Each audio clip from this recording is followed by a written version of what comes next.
Well, welcome back to Design to Heal. My name is Jeff with Dr. Ben Rawl. Man, we got a pastor on the line today. So our guest today is Pastor Shane Idleman, and he is awesome. So what happened was I've read some of his books, and I knew the name right away. I just didn't know, that he was, still preaching or what he was doing. Well, then a listener, actually, just a random listener, I don't know her. Yeah. She sends me this video and she's like, I think you need to know this guy, right? And I get the clip, and the clip is like Jesus as the great physician. Right. Nice. And I was like, my man. Yeah. Right. So I watched this clip. I'm sitting in the parking lot. I watched this clip and I'm like, one of those, I'm screaming in my, like this guy gets it. Ben's having some church in the pickup truck. Is that the deal? He gets it. Well, I've been so frustrated through all of the last few years, especially with the church, that these people were few and far between. And I'm like, and he does a really masterful job. We'll probably get into it today of just, I think, articulating, that he's just in the lane God has called him to do. But hey, it's my show, right? So I can have on the people that I want to have on. So I get to have on my favorite people. I love it when here. You get on power trips. I love it. So Pastor Shane is awesome. He's a pastor out on the West Coast, which is super interesting. Just that being said, has some interesting history. that he shares very openly about, from addiction to his own health issues and things, and being radically set free by Jesus. And but very few people, I think, really understand health and healing. And doing that the way that he does. I've already talked more than I want to, but welcome to the show, Pastor Shane. Hey guys, it's great to be on. I'm just honored to help out and help some of the listeners. I think encouragement right now in these days is so important. Well, hang on, Pastor. We really have you on to help Ben out. So just there's some work that needs to be done. Can we start out with that? And maybe, there's some listeners out there that go, man, if he could straighten this guy out. I already warned him. I warned him before the show, Jeff will try these games. And so I knew you would try this. You preempted me? I love it. Yeah. That's what happened here? Here we go. Oh, man. So, Pastor, will you give us a little bit of your background for our listeners? So just they know a little bit of your body of work, a little bit of your history, and then we'll dive into some of the meat and potatoes of what you've been doing these last few years. Yeah, absolutely. And I think you hit the nail on the head when you said, stay in my lane, or that God, something like that. God calls us to different callings. And I'm actually in California, in Los Angeles County, believe it or not. That's crazy. So interesting. Yeah, God puts us where he wants us, right? So a very long story short is I grew up and struggled with my weight. And, kind of barely graduate high school, speech impediment, kind of dyslexia, and just, that fat, kind of chubby, stupid kid, right? So self-esteem goes along with that, and began drinking at an early age, probably 12 years old, and realized I really like it. And obviously when I graduated high school, that became even more of a problem, and kind of got it under control. I was a weekend they call it weekend drinker, and could do fine Monday through Friday. And I started working at 24-hour fitness. I don't know if you know what that is in your area. But it was one of the fastest growing fitness companies in the world. Basically, Family Fitness Centers started in San Diego. We merged with 24-Hour Nautilus, and that's how it became 24-Hour Fitness. But before that, I started to get heavily into steroid use. And so I would read up on, Sustanon 250, Anadrol, Anavar, Equipoise, Decadurabolin, and just learning how it affects the body. And that really, increased my strength and my weight, probably 270 pounds, just, not even 20 years old, and kind of that self-esteem issue. And of course, there's problems with that, roid rage. The reason they call it that is you're getting so much extra testosterone that, anger is very, very real. But long story short, so went into 24-hour fitness, and God began to just bring the prodigal son home. It had this idolatry and money and a custom home in my 20s, and everything started to fall apart. Everything, relationally, financially, emotionally, and just cried out and said, "All right, Lord, I'm done. I surrender everything." And that was a turning point around 1999. Or 2000, but it took a year, to really, that's why people need to be encouraged. Just because you're a Christian doesn't mean you don't struggle. Sometimes the struggle is harder, because now the enemy's after you, and you've got this battle going on inside. So, and then from that came speaking engagements, and I wrote my first book. My mom helped me edit it, which was good because I wasn't good in English, and then more books came from that. And then eventually we planted the church. And, but with that calling, I noticed when I resurrender my life and just filled with the Spirit, the Bible comes alive, right? The worship comes alive. And what else followed was boldness. And I wasn't used to that. I was a very timid, people pleasing, person. And now this boldness is just starting to resonate. And so that flows into my preaching. That's also a different calling. Not every pastor is just really bold about issues, but you have to make sure you're really broken too, really humble and broken. Or that boldness can be arrogance and mean spirited, and that's not good. So I have a background in health and fitness. I've seen thousands of people heal their bodies by taking care of their bodies, and so I see the parallel between the physical and the spiritual. Try eating junk all week, getting 4 hours of sleep every night, and see how productive you are. Yeah. So we see that the physical affects the spiritual. So I bring that into the preaching sometimes from time to time. We've got a podcast on that. I talk about health and fitness, but also theological issues, political issues. I think we need to be really involved in speaking the truth in this day and age with all these false narratives and agendas out there. So that's the 5-minute version. No, it's important because I think, and that's, how I, became aware of you before, the COVID stuff and before even the health stuff. It was just some books you had written about the founding of America and some things like that. And I was like, man, this is just good, intelligent, teaching. And then, of course, like I said, we're a faith-based wellness show. And so I'm always trying, because here's what happens sometimes, Pastor, people will say things like, well, they don't, I don't ever hear that from the pulpit, right? So they think maybe the totality of their faith is maybe what they're hearing from the pulpit that Sunday, right? So if my pastor says, hey, we're not going to talk about that here, for example, right? Then they think it must not matter. Maybe it must not be something I need to address. Hey, my pastor said, hey, we're just going to focus on the gospel. And so that's all, these kind of catchy terms that happen, especially during the last few years. And so I see the same thing happen in healthcare, where it's like, we're not going to talk about that. Maybe we throw you on a prayer list, but and bring you some casseroles and some soda pop to your house at night and cookies and think we're helping you. And I get upset about that because there's people needlessly suffering. See, sometimes people are told, like when you speak out or when you say some of these things, I'm sure you're called out for different reasons, right? You're called, it doesn't matter, different words, right? You can be called all sorts of things. But like you said, not to date. To date, I haven't been called anything. I'm doing pretty good. Well, maybe after this show. But I'm joking. It's nonstop. Nonstop. So will you take us through, because you were California, and I know I listened to some of your work, and you guys got some other great pastors out there that have stayed in the fight. And the thing I think is unique about you, one of the things, Pastor, is, and I want you to speak on this because you've said, hey, you've shared stages with a lot of different pastors and preachers and teachers that you don't maybe agree with everything on, right? Whether that's, cessationism or something. I don't need to talk about that, but I'm just saying, so, but you're with these brothers and sisters out there and people in the faith, and you're very good at articulating how you still love and appreciate, to a point, their work, but there's you may get to a certain point where, hey, now this one we left the gospel, right? This one we're outside of scripture. This one I can't go along on the ride with, and iron sharpening iron in that. So do you mind just talking about how you navigated these COVID years a little bit? You held the line, but I think you did it with a way that, with love and grace, that I often struggle with. So I'm actually Jeff's joking, but I am actually looking for some guidance in that. So give us your perspective on that. Yeah, and I think there's a couple of good issues you brought up. And the thing is, with getting along with other pastors, it's really, if we agree on the essentials, that's what unity is. So we can differ on, end times theology, rapture, amillennialism, like you said, cessationism, continuationism, complementarian. You can disagree on those, but the essentials are what keep us together.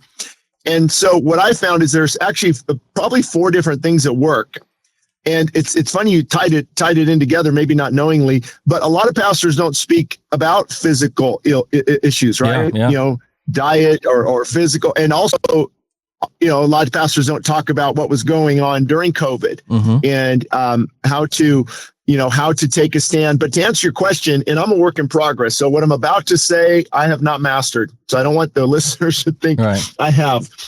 But in order to speak boldly into our culture, and like you said, we can get worked up and anger. It's okay to have righteous indignation. What's going on in our nation today with, I won't list everything, but with the agendas and the preschool library readings, and it's just out of control what we have in California as well.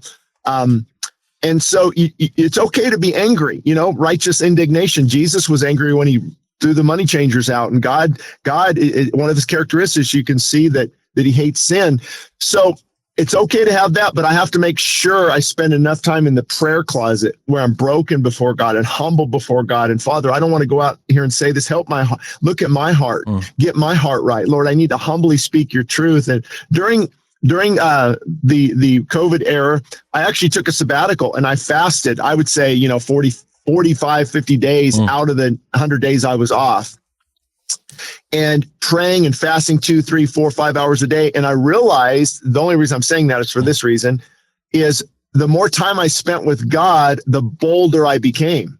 The less time I spent with God, the more, laid back. I don't want to confront issues. I don't want to upset people. And so there is a correlation there with time with God and that boldness. But I think, it's important, if we're not spending significant time in the word and prayer and worship, humbling ourselves, then what we say is not going to come across right.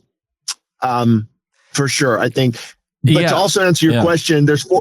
Oh, go ahead. Well, no, I just anything, but I've got it. Yeah. I just think for people that are listening, especially because it's just good. I don't want to even say advice because that doesn't do it justice, but it's an important reflection as a person of faith, because we can very quickly, I think one of the terms I heard you say is, right, we can actually become kind of wrongly judgmental, right? Like we're definitely called to hate the things that God hates. Like this is not a debate. This is not where confusion should lie. But then often what comes out can be seen. And listen, at some point, I think you've talked about this too, and you'll talk about this, but at some point you're, truth sounds like hate to hate people that hate the truth. Like, understand, you're never going to please everybody, right? But we often let that that stop us from ever speaking. That's what I see happen a lot too. So know what you know, and make sure you're rooted in truth, and make sure like you said, you're prayed up. And I don't mean that frivolously at all. I mean that's a very, very, very important principle. That you can be absolutely right about an issue, but you can still be an absolute jerk. All right. And I've done that before. So great point. So what's number 2, Pastor? Well, and even on that point, I said, the truth will offend, but my attitude shouldn't.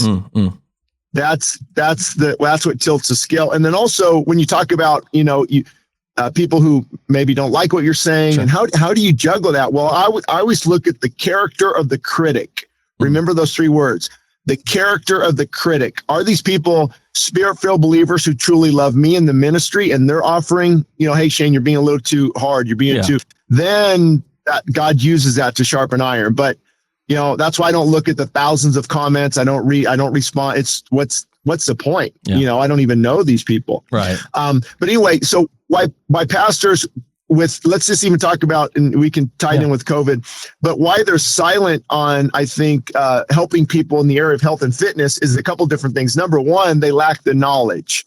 They don't know, or they themselves love fast food and tons of caffeine and sugar. And so they're not going to talk much about it. Yeah. A lot of pastors are overweight. A lot of leaders, how many pastors are overweight because they've given into gluttony, and it's a hard topic. Yeah. And so, and they don't know, the worst thing you can do, you got all these people coming to your church with type 2 diabetes, and you're going to feed them donuts and coffee. Right. I mean, golly. Yeah. It's about as silly as the hospitals calling themselves healthcare, and you show up and they're, feeding you Coca-Cola with your, cancer treatment, right? It doesn't make any sense, but I'm with you.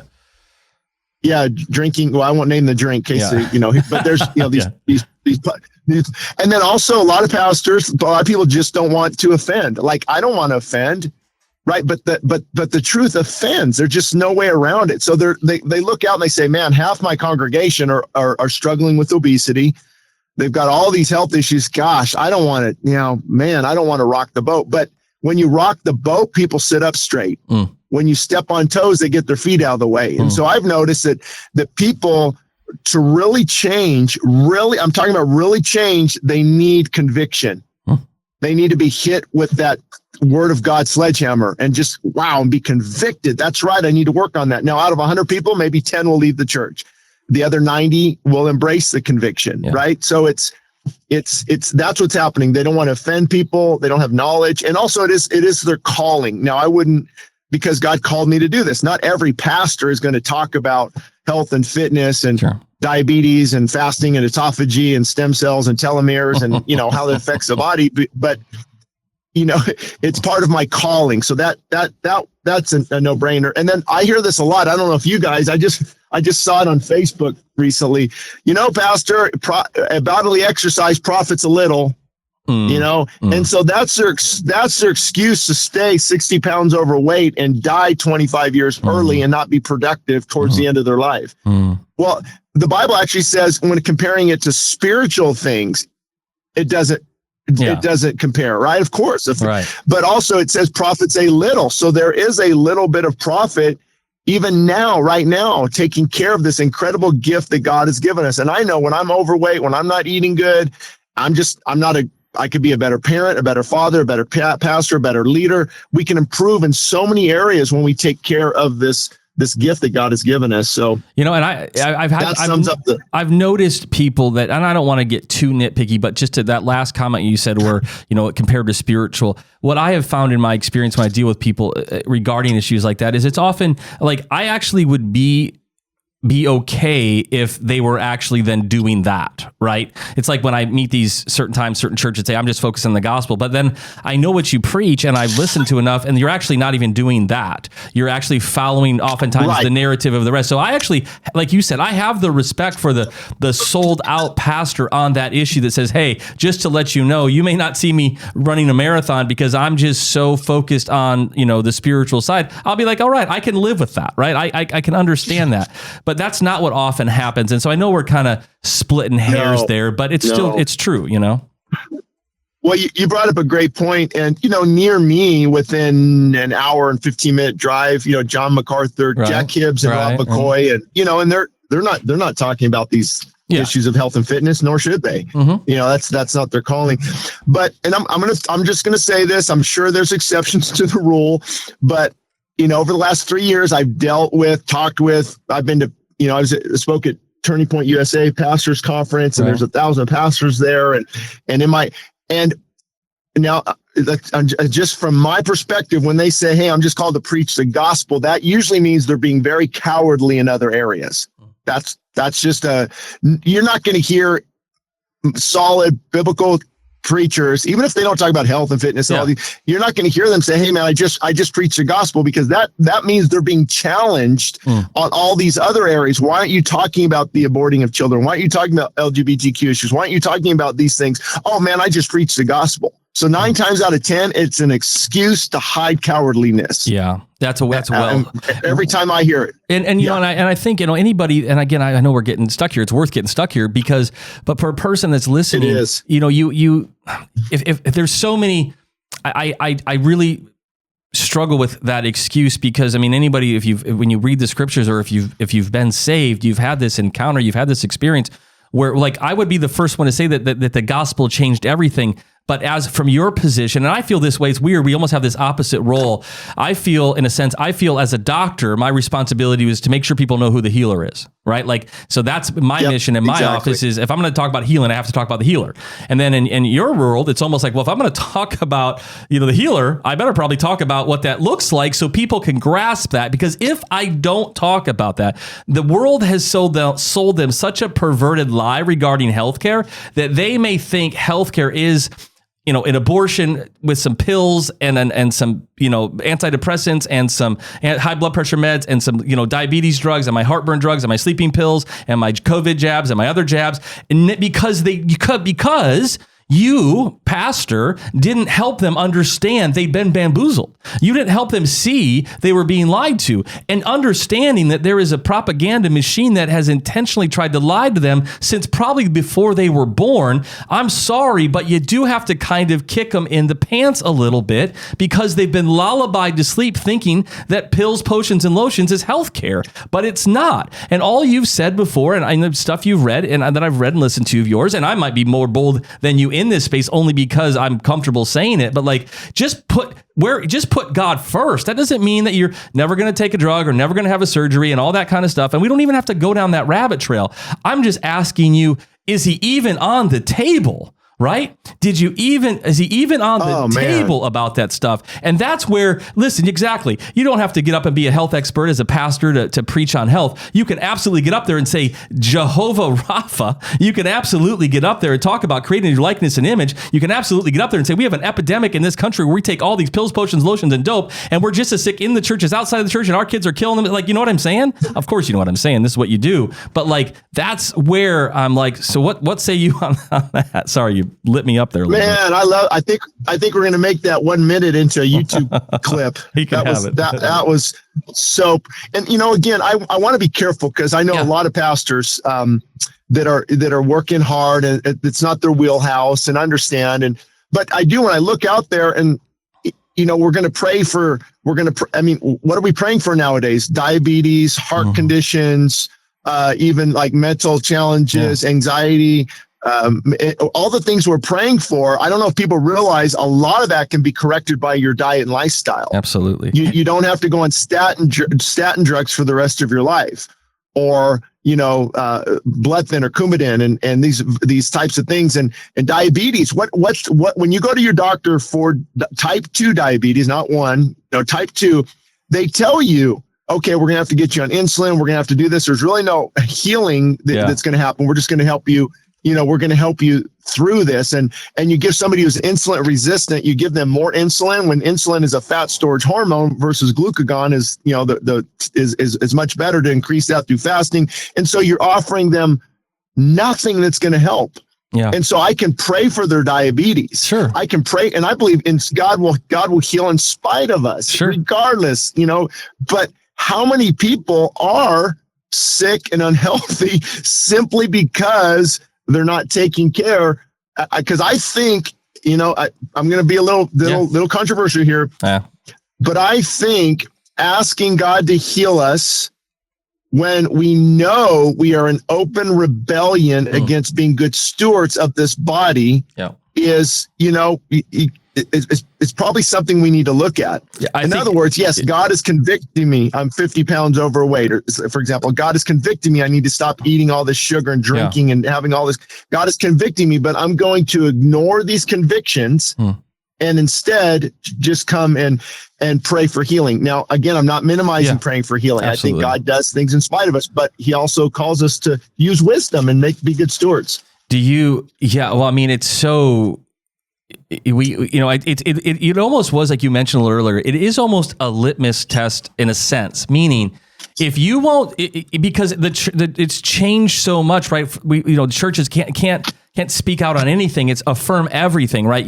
Gosh forbid you are accused of, then you're fat shaming or lifestyle shaming or, just personal choice. Just like, and then it rose to this, like God doesn't really care. Like he's cool with it. I assure you, my friends, and I haven't really talked like this in a while, but I assure you, listeners, if you, this body that God gave us, it says created in his likeness image, the only thing that was created in his likeness and image. I like beauty. You live in California, beautiful, and we live in Florida, and listen, I love waterfalls and trees and rainbows. It's all beautiful, but those are not the things created in his likeness and image. We don't worship those things. Those are not what we're put here, to consume us. The thing that is amazing is what he created. And so for us to destroy that, for us now, like you said, I'm okay with ignorance. Ignorance, meaning once you come into awareness, then that's when we change, fall under conviction. But just in very simple terms, even I don't want to say take spiritual out of it, but just for a second, it would be if you bought your kiddo a brand new car or something like this, and then they just trash the thing, thrash the thing, hot rod it, burning the tires, revving the engine. Like that's disrespectful across the board, right? Matter of fact, our caring for our vessel, caring for our bodies is a form of worship to the one who gave it to us. But it's been so bastardized, it's been so poo-pooed, and it's like you said, we've got more people destroying themselves and then either blaming God, often blaming him, and say, why did you do this to me? And it's literally laughable to me. Now, you and I both know people that have, quote, lived perfect lives. And I say this to other people, Pastor. I say, listen, people die of other ways from heart disease and cancer, right? Like people get run over by trucks and fall off of ladders and accidents happen and things that we can't explain. So this isn't about, I don't want to turn health into an idol, right? I don't want to turn, this isn't the point. Like, oh, so you better eat perfect and exercise perfect. And no, that's not what I'm saying at all. I'm saying understand that you were paid, you were purchased for a price, right? That this is not your body's temple of the Holy Spirit. And I know these are kind of overused terms to some degree, or not used enough. Maybe it's a better way of saying it, but not understood that well. And so people have more faith in pills, potions, lotions, or a mask on their face or a jab in their arm than they do the God that made them. And because of that, we're seeing a watering down of actually, I think, the gospel. So I want to shut up. You talk for a minute. Yeah, no, you hit a couple things that probably should be, brought to the surface a little more. Fat shaming, because we do hear that. And fat shaming is making fun of people. What we're doing is helping people. And in order to help, you've got to speak the truth in love. When I was with 24 Hour Fitness and help, I would see how many people a day? 12, 15 a day for a year. We're talking thousands and thousands of people. It was the ones you shot straight. You said, listen, 30 pounds in 30 days, not realistic. That belt isn't going to work. That pill isn't going to work long term. You've got to make health a lifestyle. You need to get your butt into this gym or somewhere and start. And you shoot them straight like a coach. And so, but all these terms, fat shaming, homophobe, or all these terms, neo-Nazi, right-wing, whatever that means. Christian nationalist, I think that's the one now that's getting popular. Yeah. Well, the only reason is I can't debate your truth, Shane. So I'm going to call you a name. I don't have an answer. I don't have a comeback. You're right and I'm wrong, but I'm going to call you names and go after your character. So that's what this is. And it's not fat shaming. I've struggled with my weight. I'm 6'2", 215 pounds. I probably should be 180. So it's not like, I can relate, but we can make a difference. Also, I'm convinced that all of us are convicted many times about the choices we're making in our lifestyle. So it's not that people don't know what to do, it's they don't apply what they know to do. And that's actually the difference between wisdom and knowledge. Knowledge knows it, wisdom applies it. And so, and I can say this now, praying with thousands of people, literally over the years, thousands of people, without a shadow of a doubt, not even a close second place. The majority of times I've seen people get healed is when they take control of their health and their lifestyle and they ask God to help them. I get emails from people coming off of caffeine. Now their anxiety disorder is gone completely. Off their medication. They've never felt better in their life. They've never had deeper sleep. They've all these healings taking place because they changed their lifestyle. Now that doesn't mean we still pray for healing. We still pray, but you also have to look at the context in Scripture. 2,000 years ago, there was an AM PM on every corner. There was, obesity is only really, I think since the 1970s or processed food. You look at pictures in New York. I have a documentary on it's called My 40-Day Fast on Amazon Prime. And we show pictures of the 1950s compared to now. Nobody was obese in New York, really. And because we're walking, we're moving. Yeah. And so, I think we've got to really look at this epidemic. Childhood obesity now is an epidemic. What's the obesity rate in our nation right now? And our healthcare system cannot sustain this much longer. Not only that, it doesn't. The current healthcare system, and physicians, I love physicians. I have friends that are physicians, nurses, but they only have 4 hours really of health and nutrition training. Yeah. They're trained to, put a Band-Aid on it temporarily. And so, our current healthcare system will not fix the problem. Yeah. Hey, Pastor Shane, just, for a second, I want to flip gears. There's a statement or a kind of an attitude that I feel like I hear a lot in the church. And I want to know if you feel like you've heard this sentiment, and if so, let's identify where that comes from, and then speak to the, to the incorrectness of it. But the idea that, people would say, well, I just can't wait to get to heaven, to get rid of this body, to shake off this old body or whatever. And as often as an excuse for bad, whatever. Like, to me, I mean, as a fellow pastor and seminary trained, whatever, to me, I hear Greek philosophy in that. To me, like, this is no different than Socrates and Aristotle and Plato, these guys that believe that the material world was completely wrong. It's not a Jewish way of thinking. It's a Greek way of thinking. But I don't think most people are thinking that way. Of course, they're just making these statements and whatever. Do you hear that? And what's your response? What's your take on that whole idea that I just got to get this body, this body that's called a temple, by the way. Yeah. Yeah, absolutely. Well, and let me know if I don't answer completely, but I think I know exactly. It also goes the question also goes like this: why not just enjoy my life and eat what I want and not worry about this? Kind of the same thing. Or Kevin's coming. What's the big deal? I actually just had this conversation with somebody close to me, and I have it often. And I think it's the same type of question. But do you want to, as you're waiting for heaven, don't you want to be productive? Don't you want to feel better? Don't you want to experience joy and peace because you're taking care of this wonderful gift and have better energy for your kids and your grandkids? What about if heaven is 30, 40, 50 years from now? Well, you want to live the last 10 years. Statistics show that now that the majority of people, the last 10 years, a whole decade of their life is going to be spent in an assisted living home where people are assisting you, even in your late 60s, 70s. I mean, that shouldn't be.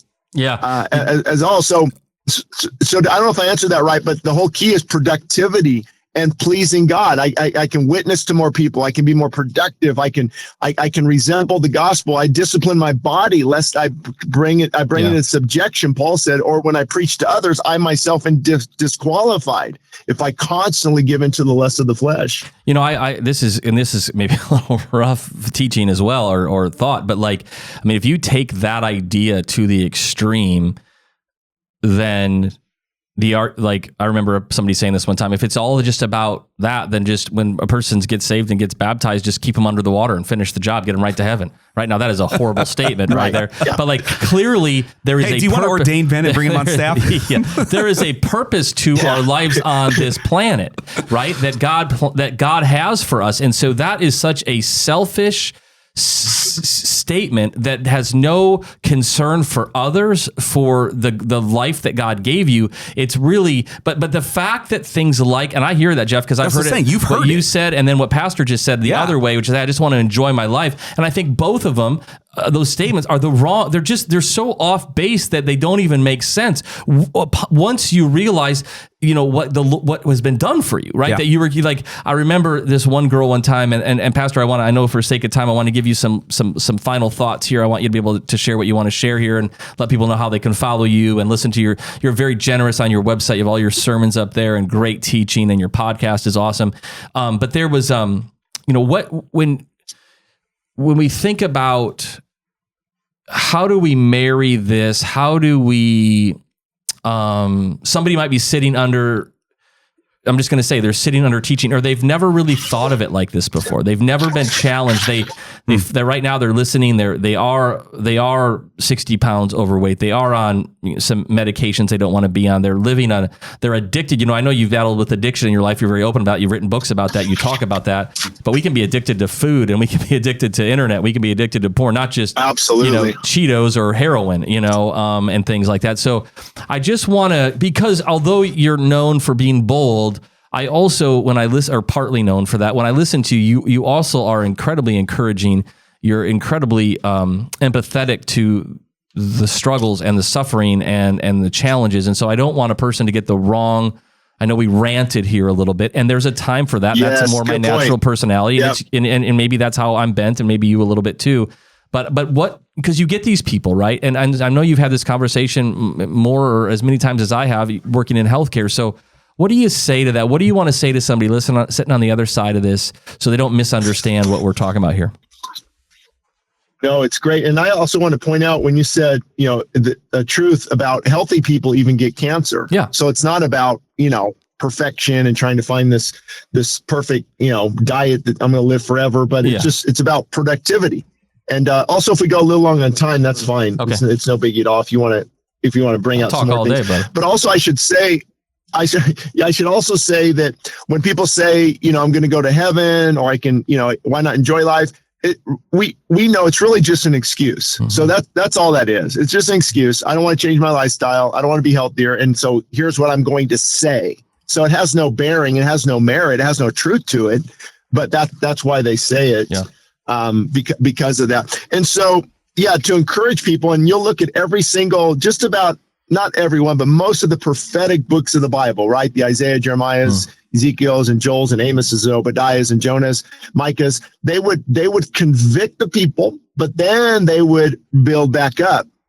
If you return to God, he will return to you. Strengthen yourself in the Lord. So, that's a good model. We have to have that conviction, because the conviction says, okay, man, I'm glad he spoke the truth to me. I'm glad he told me the truth. Now I need to make changes. And now comes the comfort and the encouragement versus the shaming. That's the difference.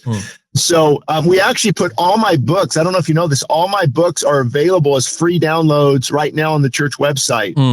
So wow. Westside Christian Fellowship.org. Again, Westside Christian Fellowship.org. All the books, they can click free e-download, and they can start right now when they hear this. They can go to my fasting book, my books on nutrition, my addiction books right now, and be encouraged, because the books are very encouraging. But what I would tell people is, listen, all of us make mistakes. It's about falling forward. I do not eat perfectly. I do not exercise perfectly. I do not fast perfectly. I do not pray perfectly. But God wants us to fall forward and to get back up and to keep fighting, and give yourself realistic goals. 30 pounds in 30 days. I want to look like The Rock. I want to look like, first, we don't want to, we shouldn't be doing that, but give yourself a long-term, okay, in 6 months from now, in a year, because this is a lifestyle change. And so many people have a diet mentality in their mind. Okay, January 1st, I'm going to go on this whatever diet. Okay, I'm going to do this for 30 days. I'm going to do this Daniel fast. Okay, a short-term solution is not going to fix your long-term problem. Yeah. It has to be now you can use some of these things. I think the Daniel Healthy Eating Program is great. But it's got to be a lifestyle of getting up, falling forward, eating God-given foods that give life to the body. So I've got great energy. I'm more productive. I'm trying to get off as much caffeine as possible, and nicotine and alcohol, and trying to just be a better person, body, soul, and spirit. And so I would encourage a person, 60 pounds. Hey, where are you going to be this time in 6 months? In 1 month, you're going to start feeling great. In 2 weeks, once you get through the withdrawals, you're going to start, because success and discipline leads to joy and peace and fulfillment. Because we're either caught in a cycle of defeat and failure and fall back into our addictions, defeat, failure, shame, fall back into our addictions, and then we just live there. So at some point, we've got to break out of that and fall forward and get back on track.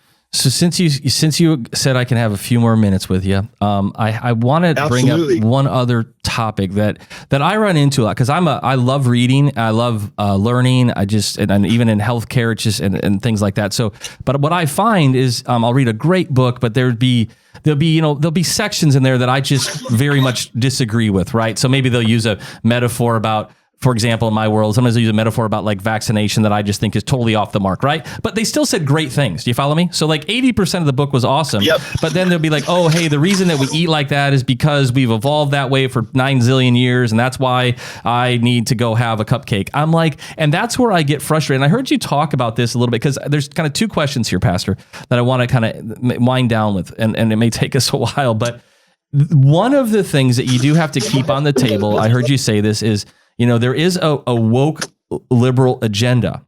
And if we just act like it's okay and we ignore that, that's a problem. So there are times where you have to call out the actual situation. Okay. And so I want, because I think you articulated that well when I heard you talk about that. And then I also want to maybe ask you to give us some advice on some of these popular health things that are out there. You've talked about like Joe Rogan, and I listen to Joe, and I appreciate much of what Joe says. And then sometimes I just have to kind of roll my eyes, from some of the theology concepts and things like that. And there's other health people that you see this in the health science world where they kind of feel like they have to adopt some of the general scientific-y terms, and I think they're really missing the boat. So 2 big questions there, but will you take them in whatever order you want? Yeah, and if I miss something, just let me know. But the first one was on, when do we call out things? That are really are a problem. Yeah. Agenda. Yeah. Well, here's again. It goes back to. I just think as Christians, even of course pastors, we're just our prayerlessness is leading to powerlessness. So we're not prayed up. We're not fasting and humble before God and asking to Lord, intervene, use me as an intercessor. And then from that boldness, you're going to call out things. And, when we're vague, what is vague? Vague is gray. And on these areas where it's clearly black and white, good and evil, right and wrong, you can't be vague. That's trying to please your audience, right? Yeah. So, that's a good word. But again, it depends on the topic. But with the wokeness, you've got to go to the school district boards and call these people out and the curriculum out. You've got to, with the bias in the media and what's really going on, you have to be specific because, this whole separation of church and state, don't be political. Well, in early America, the pulpits were very political. Yeah. Actually, that's where the people would get their information was from the pastor and the church and the pulpit. Here's what God's word says about taxation and representation. Here's what God's word says about this new legislation. Here's what God's word says about the and now the reason church separation of church and state, pulpit shouldn't say anything. Don't be political. I mean, all of these political hot buttons now are biblical issues. So there's just no way to remain vague. Yeah, you've got to be specific and call it out. Yeah, how a church can't talk about gender, would be confusing to me, right? When it's the way that, No, gosh, I just watched a pastor. I won't say his name. Sure. He's kind of popular, but he says, you know what? I'm going to respect somebody's pronouns, and I'm going to call them their pronouns. I'm like, well, that's lying. Yeah. I mean, that's you've got to be the I love you enough to tell you the truth. There's only men and female. I'm not going to call you they, them when that's linguistically wrong. That's just doesn't, it's feeding your this sinful lifestyle. Yeah. And so you do have to be, but again, here's the key. The truth will offend, but my attitude shouldn't. So I'm not looking to go tell people off. I'm not looking to sin sniff and find it and be a modern day Pharisee. Yeah. I want to be a modern day cheerleader, but in order to do that, I've got to, I call out, some of the big corporations that own most of America and the people who are influencing America. Yeah. And it's just the pulpits and just many pastors, many Christians they lack the boldness from being filled with the Holy Spirit. That's just the bottom line. Because the more full you are, the more bold you're going to be. From Dietrich Bonhoeffer to Paul and Peter to Augustine to Justin Martyr to Wycliffe and Tyndale and Huss and the Reformers and Luther and Calvin. And that's, I think, what we're lacking. And that's why many people are so vague. That's a good word. I think vague is important to understand. Just asking yourself, are you even to yourself, your own language, are you being vague? So that the last question, since you are a pastor and you are, very knowledgeable about health and healing, just because it is an interest of yours as well. I know that you probably do the same thing I do. It's probably like when I'm listening to pastors preaching, I get annoyed sometimes they didn't talk about certain health stuff or they missed the mark there. And then you might, you probably listen to some of the secular health stuff and go, oh man, if they just had this spiritual perspective, it could be so beneficial, or an understanding of God is being created. Do you mind giving our listeners maybe how do you navigate that world? How do you navigate some of the stuff out there in health and then see it from a godly perspective? Because some of it is good, right? Yeah. So what's your thoughts? Yeah, it's funny you said that because, I try to help people and, share different videos from, Alan Goldhammer to Peter Attia, Gary Brecka, Ben Greenfield, Thomas DeLure and all these guys that are top guys. And Dr. Huberman's really big right now. with cognitive, and Yeah. he's talks about faith. I don't know where he's at with that.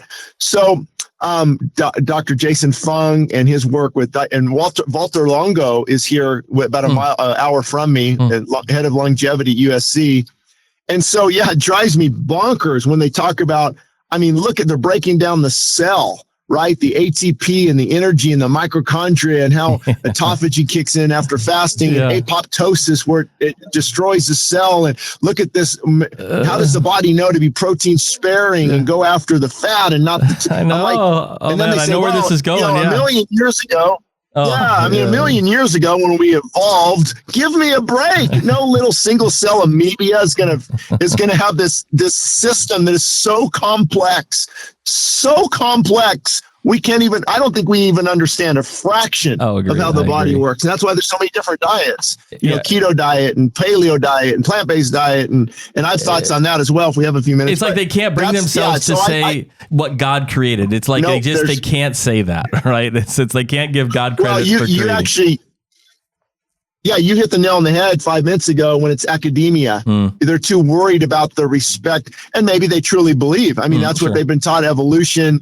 But it is just, to me, it's corny. To me, I hear this guy that is so smart, and then I think, can I say stupid? Sure. I don't know, foolish. Oh. But, man, this is, and then really, we just, when 500,000 years ago, when we started to really evolve, and then we, decide to eat this, and the body learned to do this, I'm like, golly, man, this is... You know what I say, Pastor, sometimes is I use this to try to help people get a grasp of that sometime. I try to say, so think about, you talked about a cell, and I said, so in all of human history, however long you want to say that is, and all of our scientists and all of our whatever, we've never created one single cell from scratch, right? We can't build it and put it together and, then say, okay, life, right? We can manipulate them. We can cut them out. We can look at them. We can clone them. Right. We can do all that stuff, but we can't create life.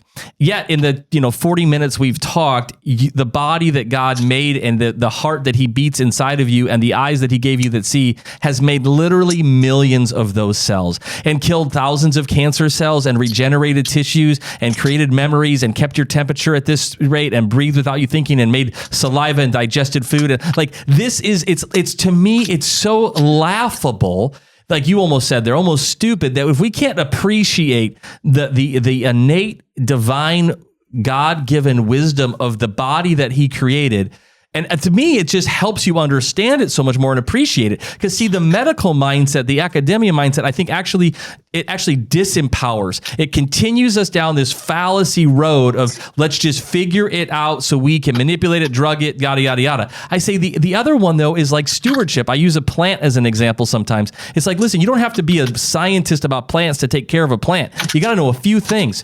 Water it, put it in the sun, give it a little bit of food. It does a pretty good job. The body God gave us is pretty much the same. Stop messing it up. He did a good job. But the fact that we have to spend trillions of dollars on healthcare every year and we just get sicker. There was a study that came out a few weeks ago that the male long life expectancy is down to 73.3 years, down 6 years less than women. It's unbelievable. Yet we're taking more of their dope than ever, more pills than ever, more jabs than ever, more testing than ever. If anything, we should be living longer. When people tell me we live longer, I say, stop saying that. What's happened is people...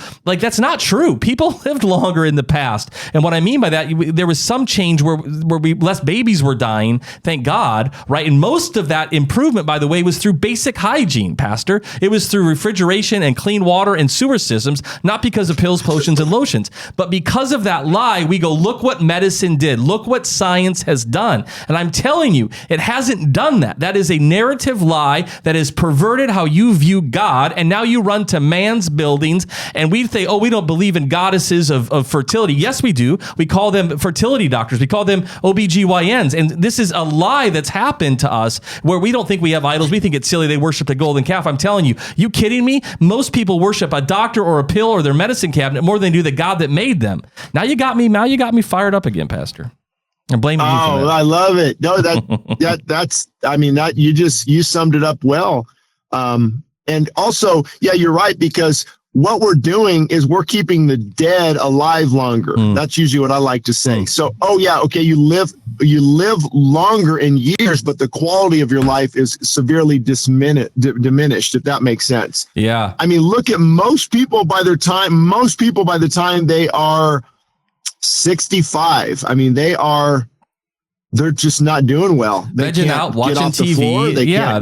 They you've seen all this stuff. And so, and I think we live longer too, in that sense, because of comfort. You're not, I mean, if you read, I'm reading a book right now about the Methodist circuit riders in the 1700s in America. In life was hard, but also hormesis, Sure. hormesis, how we're exposed to, being this whole push on cold water therapy and all. I mean, that's how we were created, to be a little bit cold, a little bit hot, a little bit stressed, don't eat so much, be in a fasted mode a lot. And, that really triggers immune response. It's really good for the body. And so, people, they either don't know, but I also, even in my case, it's the lazy man's way out. Just give me a pill. Yeah. I think, hey, look, we're living longer. The fasting, and I know you are an expert in that. One of the things I'll give you the last couple minutes here before we hop off, and because I know that fasting is a big part of your life, and I love your perspective. I mean, you have a godly perspective on it, but I love your teaching on it. But one of the things I like to say when I talk to people about fasting, I hear this one a lot. Like they'll say something like, the thought of fasting makes them almost faint, right? They're like, if I could never skip lunch. I could never not eat breakfast. I think I'll die, right? And I laugh to this because exactly what you're talking, not having that metabolic flexibility, like you need, if your life is so much so that you can't not eat for a few hours, I'm here to tell you, you are metabolically sick. Like it'd be like if you said, walk up this one flight of stairs and I have to stop at stair 4 because I can't breathe. The problem's not the stairs. The problem is me. Right. And so when people, so fasting is so helpful, not just physiologically, but identifying addiction, identifying strongholds, identifying comfort, places. I mean, I don't think we really appreciate how lazy and comfortable we have gotten and how we desire that almost endlessly. And it hasn't helped us. It's made us worse. Again, use any study you want, from depression to anxiety to, unhappiness to all of the things. So you want to give us in these couple of minutes, just your final take on maybe just fasting, and maybe share point us to some of your resources, because I know you have some great ones. Yeah, I would. I mean, again, all the books are free at the church website, Westside Christian Fellowship.org. Actually, we're putting some of them on audio. So I think you can listen to a few of them on audio for free there at the church website. But, the thing with fasting is anytime something is absent in the church, when the church has to be careful that we don't overcorrect. Right. Because then it's all about fasting and fasting can turn into an eating disorder, if we're not careful, or an idol for sure. And, my way, an idol. Yeah, absolutely. So I think once you say, okay, Lord, there's a time for feasting, there's a time for fasting, give me that wisdom. But also throughout the Bible, I mean, how many Moses and Ezra and Nehemiah, Esther, David, Paul himself, the Didache, early church writings, it's just fasting was a part of their lifestyle. The reason is it's a wonderful opportunity to starve the lusts of the flesh. The flesh is just go to Starbucks, get me a cake pop, go to fast food, go to this. I want to sleep too long. I want to eat too much. I want to drink too much. And the flesh is constantly, at our throat, so to speak. Yeah. So fasting is just a time to pray and fast and silence that voice of the flesh, screaming, wanting more. But also Jesus said, when you give, when you pray, we have no problem with that. But he said, when you fast. So, I mean, think about that. He tied it all in together. When you pray, when you give, when you fast. That tells me fasting should be a lifestyle. It's not just something where hey, January 1st, I'm going to do this week fast with my church, and I'm going to eat like, pig out the rest of the year, or, there's a fasting in our lifestyle. And that's why John Wesley, the Methodists, would do it Wednesdays and Fridays. And, I don't want to get caught up on the days and legalistic, but there should be, because if we're constantly eating, that's also not healthy. Our body was designed to for seasons of fasting. Plus, the reason fasting is so hard for most people is because when they stop, they're actually coming off an addictive substance or substances. Okay, you know what? I'm going to fast tomorrow. I'm not going to have coffee. Well, okay, you're going to do good for about 2 hours in the morning. So it's not the food necessarily. It's the addiction to sugar, processed food. So once you deal with the addictions, fasting, and your body turns from burning glycogen to ketone bodies, ketosis.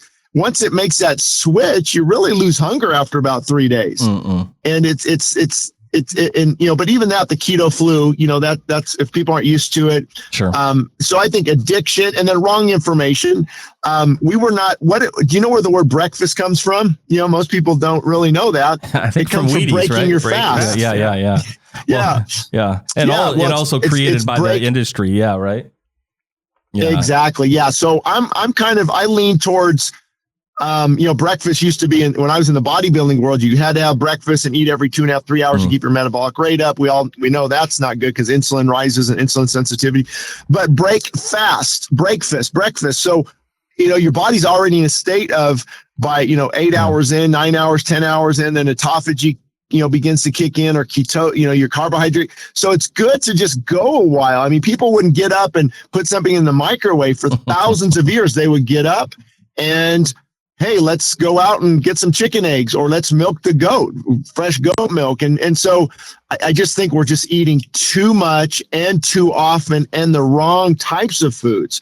So you have addiction, you have the wrong information out there, and people not really understanding the biblical model of fasting. Well, Pastor, I think that people that were listening today, they're probably going, man, this I don't get to hear a pastor talk like this very often, and certainly not this knowledgeable about health. And it's obvious that not only do you understand the issue at hand, but you and practice it in a sense also as for yourself and for your family. But I think also you understand the responsibility of this. You understand about the responsibility of stewarding the flock that God puts in front of you and trying to speak the breadth of the gospel and what that means for people. And so I know that there's not a lot of you out there, and I'm thankful that there are some that are willing to share and write and teach and be outspoken about this, because it can be encouraging. And the times that we're heading into, the Lord only knows, but we need to have our health, both physically and spiritually, to navigate those things well. It requires us to be able to engage our minds, our bodies, our hearts, our spirits at a high level.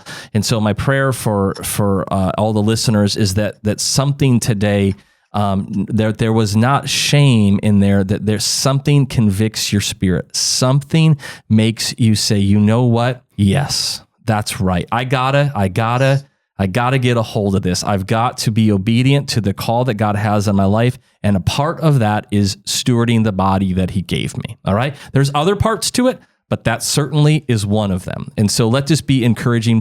Pastor has some great resources on his personal website or his church's website. You can listen to all of his sermons. You can read his books. You can follow him. You can listen to his podcast. But my friend, I'm so honored that you made time to jump on the show with us today.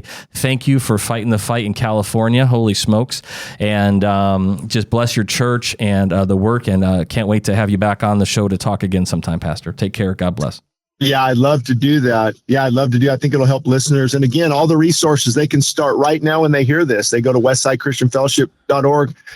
Free downloads. No, we're not selling anything. You just open the addiction book or the book on fasting, the book on weight loss, or book. I wrote books on revival, and seeking God with all of our heart. And it's just a matter of them being obedient to what God wants to do. But yeah, just encourage people. We're all in this together, but we do have to sometimes speak the truth in love. And it's when you say the hard things, I think that really matters, because when we're vague, people aren't really, convicted or challenged. So great job. Would love to be on again. Keep me posted. All right. Take care, Pastor. Love you. Bless you. Bye-bye. All right, guys.